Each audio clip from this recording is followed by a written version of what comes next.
नमस्ते बच्चों। आज हम कक्षा 7वीं की हिंदी वसंत का भाग 2 के पाठ 2 दादी माँ पढ़ेंगे।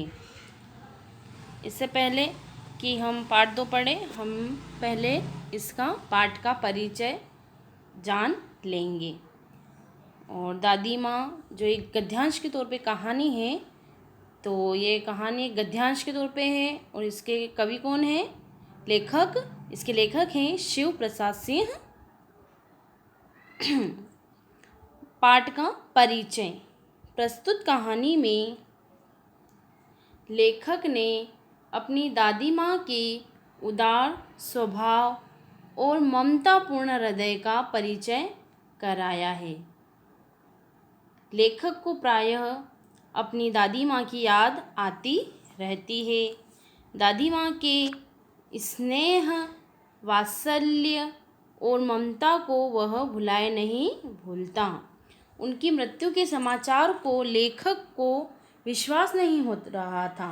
वह बार बार अपने आप से ही पूछता था, क्या सचमुच दादी माँ नहीं रही?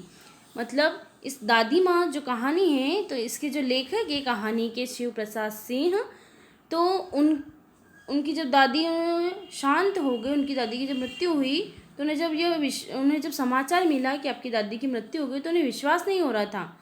वो बार बार अपनी दादी से बहुत प्यार करते थे, तो बस उन्हें अपनी दादी का ही चेहरा हर बार दिख रहा था। उन्हें विश्वास नहीं हो रहा था कि दादी माँ अब नहीं रही है।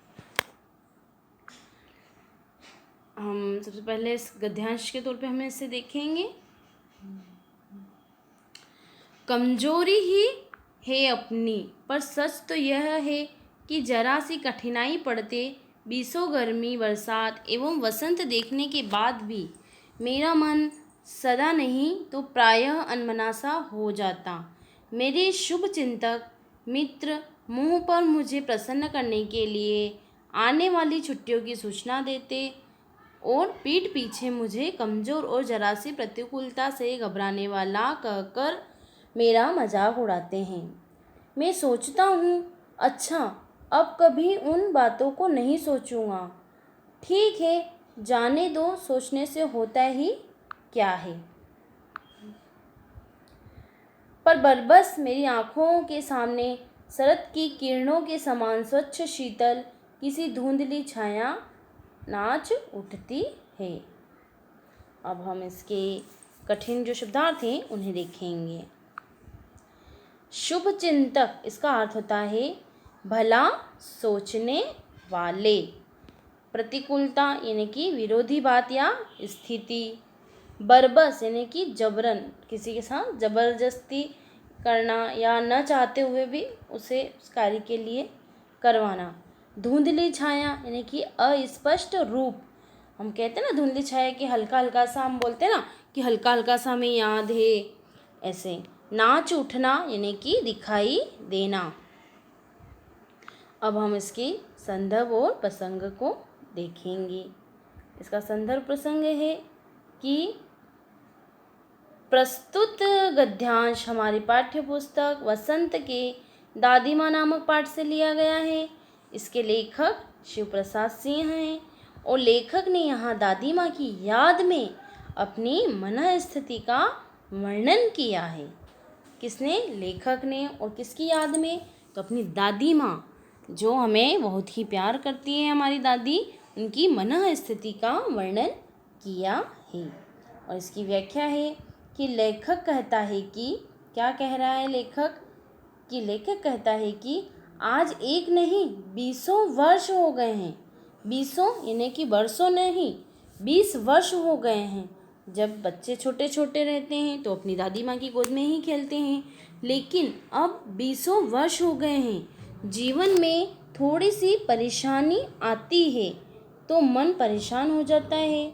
मुझे उदास देखकर मेरे शुभ चिंतक मित्र, मैं जब भी, लेखक कह रहे हैं कि मैं जब भी उदास हो जाता हूँ तो मेरे शुभ चिंतक मित्र, हम सभी के शुभ चिंतक मित्र होते हैं, तो आने वाली छुट्टियों की हमें सूचना देते हैं, जिससे कि मैं प्रसन्न हो जाऊँ, साथ ही विषम परिस्थितियों में वे मेरा उपहास भी उड़ाते हैं। विषम परिस्थितियों में जैसे कि कोई भी परिस्थिति है तो सामने से तो शुभचिंतक अच्छा ही कहेंगे, लेकिन विषम कुछ परिस्थितियाँ ऐसी आ जाती है उपहास, तो वे हंसी मजाक भी उसका उड़ाने लगते हैं लेखक का।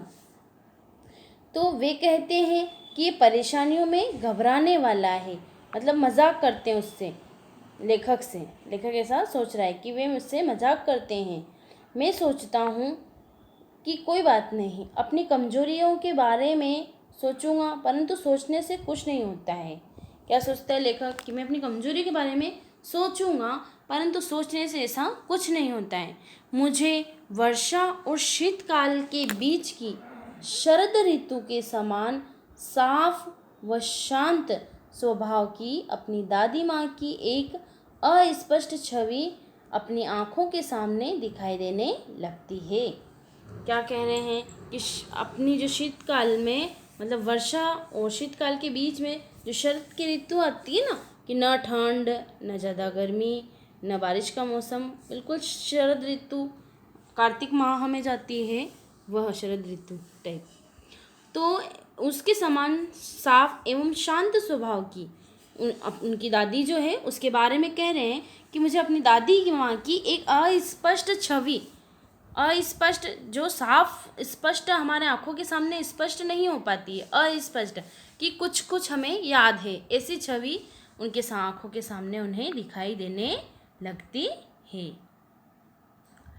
दूसरे पद्यांश के अंतर्गत गद्यांश में कह रहा है वो, अपने अपने मौसम की अपनी अपनी बातें होती है।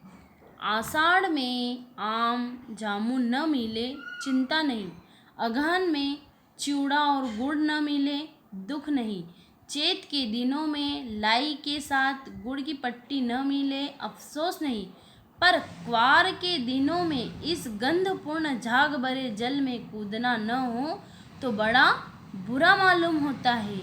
मैं भीतर हुड़क कर रहा था, 2-1 दिन की ही तो कूद सका था, मतलब कितने दिन, 1 या 2 दिन ही कूद सका था। नहा धोकर मैं बीमार हो गया, हल्की बीमारी न जाने क्यों मुझे अच्छी लगती है।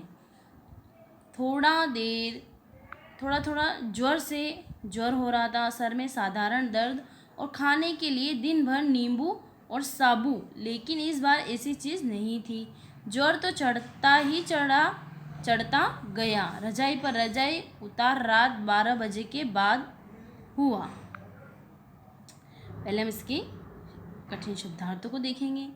चैत्र यानी कि चैत्र वर्ष, यानी कि पहले चैत्र महीना जो हिंदी महीने होते हैं उनका पहला महीना, हिंदी मास का सबसे पहला महीना चैत्र का महीना होता है।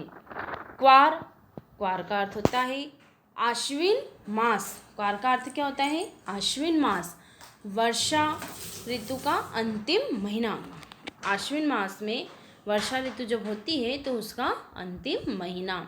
हुड़क रहा यानी कि लालायित हो रहा हूँ, बहुत लालायित होना यानी कि बहुत ही इच्छा हो जाती है ना हमारी किसी कार्य को करने के लिए, तो बहुत इच्छुक होना। साबू यानी कि साबूदाने की खिचड़ी जो हम खाते हैं, फरियाली चिवड़ा या साबूदाने की खिचड़ी, वो चीज़ है। इसका संदर्भ एवं प्रसंग है कि प्रस्तुत गद्यांश हमारी पाठ्य पुस्तक वसंत के दादी माँ नामक पाठ से लिया गया है। इसके लेखक शिव प्रसाद सिंह हैं और लेखक ने यहाँ पर वर्षा ऋतु का अपने स्वास्थ्य पर जो प्रभाव पड़ता है उसका वो वर्णन कर रहा है कि किस प्रकार से अपने स्वास्थ्य पर इसका प्रभाव पड़ता है। तो लेखक कहता है कि आषाढ़ माह में आम और जामुन के फल चाहे उन्हें नहीं मिले तो भी वे रह सकते हैं, और अगहन महीने में भुने हुए चावल से बनने वाला चिवड़ा और गुड़, वो भी अगर उन्हें नहीं मिलेगा तो भी चल जाएगा। चैत्र के महीने में लाई और गुड़ से बनी पट्टी, लाई यानी कि गुड़ से बनी, चैत्र के महीने में लाई और गुड़ से जो एक पट्टी बनती है, जिसे हम तिल पट्टी भी कहते हैं, वो एक बार न मिले तो भी कोई बात नहीं, परंतु माटी की गंध भरे झाग वाले पानी में कूदने का मौका न मिले तो अच्छा नहीं लगता है। यानी कि जब वर्षा ऋतु आती है और वर्षा ऋतु में गंध भरे झाग वाले पानी, हम देखते हैं ना कि वर्षा ऋतु में बारिश होती है और बारिश में जब पानी इकट्ठा हो जाता है तो कहीं कहीं जैसे छोटे छोटे से तालाबों में छोटे छोटे से ऐसे बन जाते हैं ना, जिसे हम जैसे कह सकते हैं कि झरने जैसे कहीं पे हैं, तालाब के छोटे छोटे पानी के गड्ढे भरे हुए होते हैं, गड्ढे होते हैं ना पानी के भरे हुए, उस प्रकार से। तो उसमें क्या झाग झाग आने लग जाता है। तो उस पानी में कूदने का अगर उन्हें मौका न मिले, छोटे छोटे से तालाब, ज़्यादा बड़े नहीं, छोटे तालाब जिसमें बच्चे छलांग लगा सकते हैं, अगर ऐसा मौका उन्हें नहीं मिलता है तो उन्हें अच्छा नहीं लगता। लेखक कहता है कि हल्की बीमारी इस मौसम में अच्छी लगती है। हल्की हल्की अगर हम हल्के हल्के बीमार हो जाते हैं तो इस मौसम में ठीक है, अच्छा लगता है, क्योंकि दर्द एवं ज्वर में दिन भर नींबू का पानी और साबूदाने खाने में आनंद आता है। इस मौसम में क्या होता है, जब दर्द होता है और हल्का हल्का जब बुखार होता है तो उन्हें नींबू का पानी और साबूदाने की खिचड़ी खाने में उन्हें आनंद आता है। लेकिन इस बार जब बुखार आया उन्हें सर्दी बारिश के मौसम में, तो वह बुखार उतरा ही नहीं। रजाई पर रजाई ओढ़ते रहे। बुखार उतरा तो रात 12 बजे के बाद, वर्षा के बाद प्रायः ऐसा दृश्य देखने को मिलता है।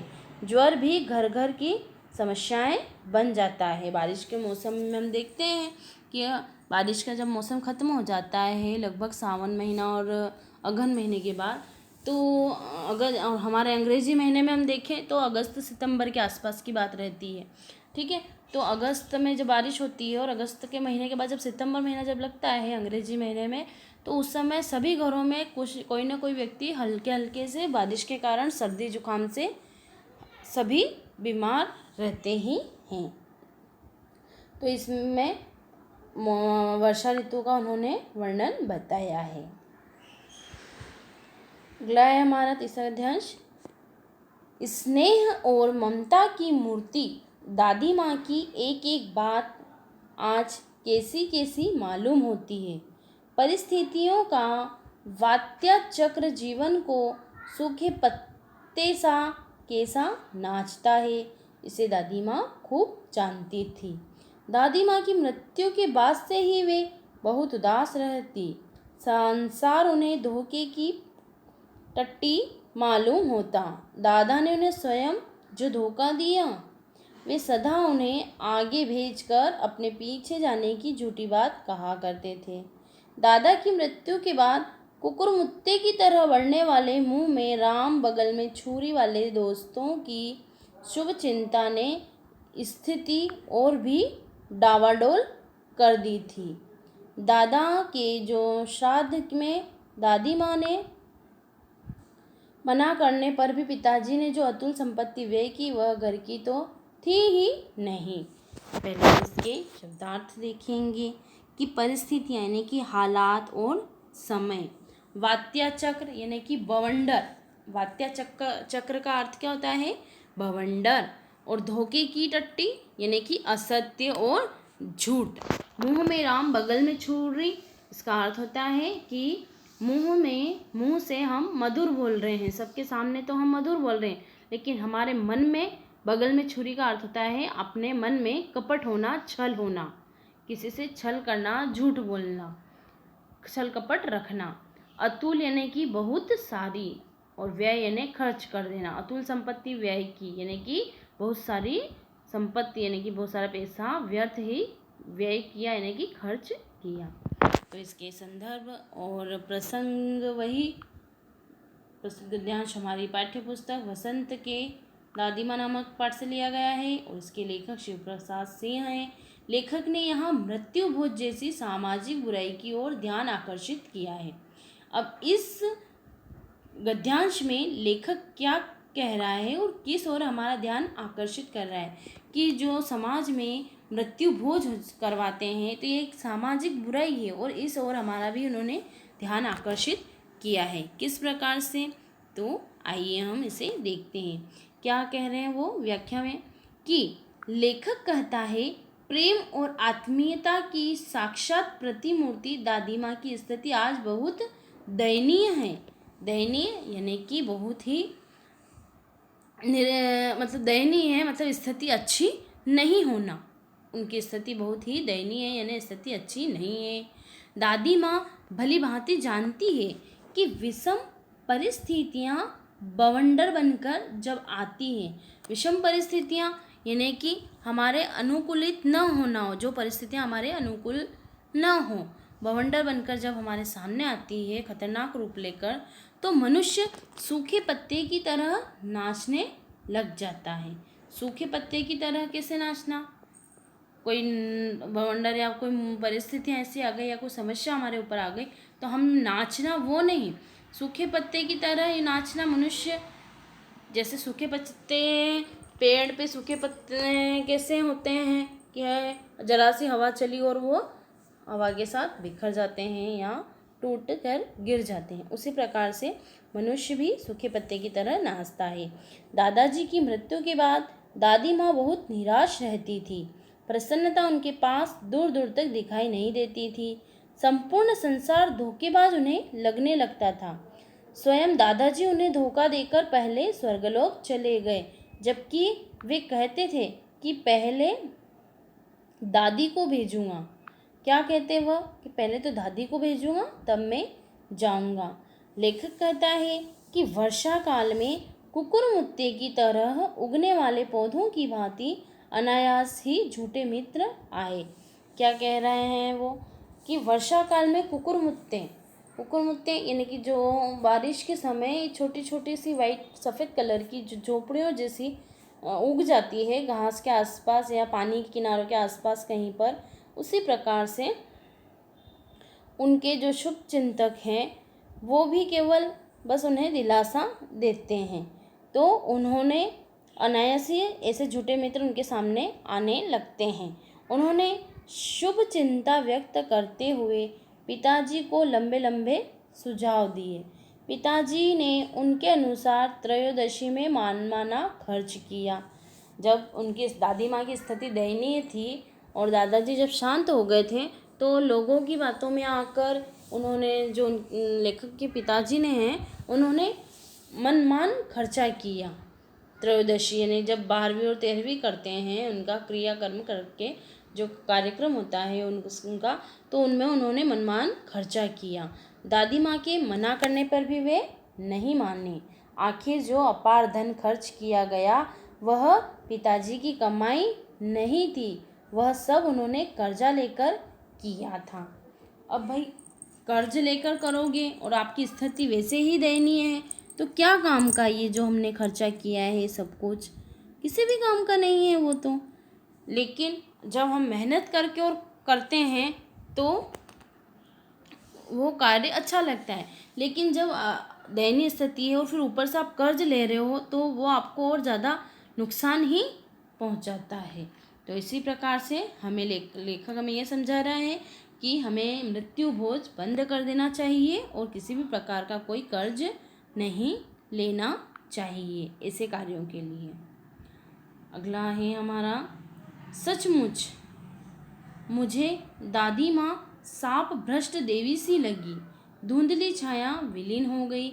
मैंने देखा दिन काफ़ी चढ़ आया है।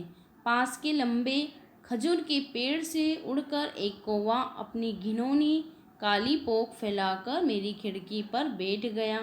हाथ में अब भी किशन भैया का पत्र काँप रहा है। काली चींटियों से कतारें धूमिल हो रही है। आँखों पर विश्वास नहीं होता।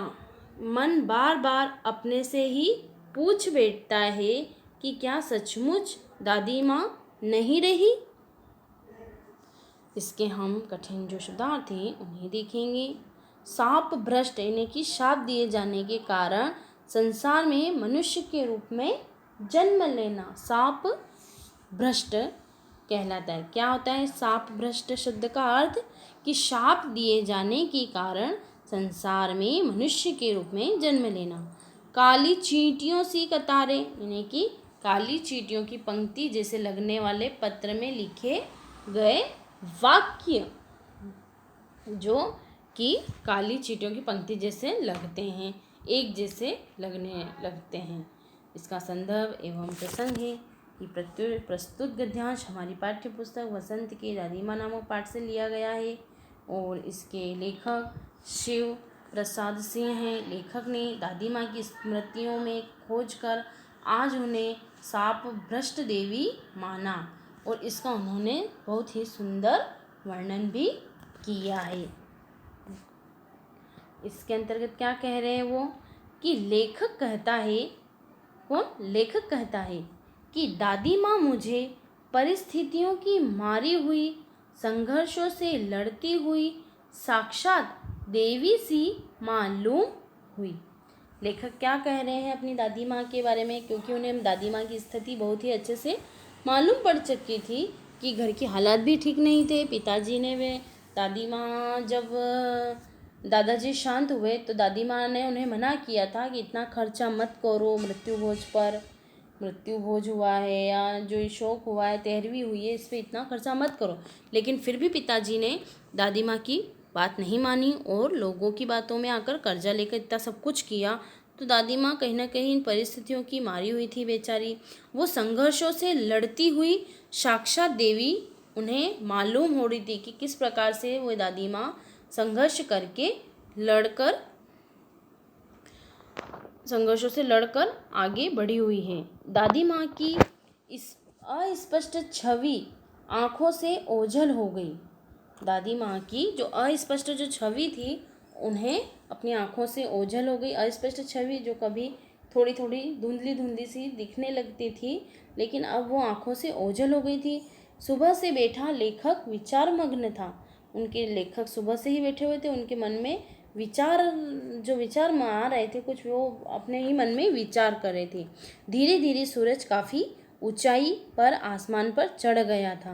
यानी कि सूरज प्रातःकाल का समय है तो सूरज भी काफ़ी आसमान पर चढ़ा हुआ, यानी कि 10-11 बजे के आसपास की बात होगी, तो ऐसा उन्हें आसमान पर चढ़ा हुआ दिखाई दिया।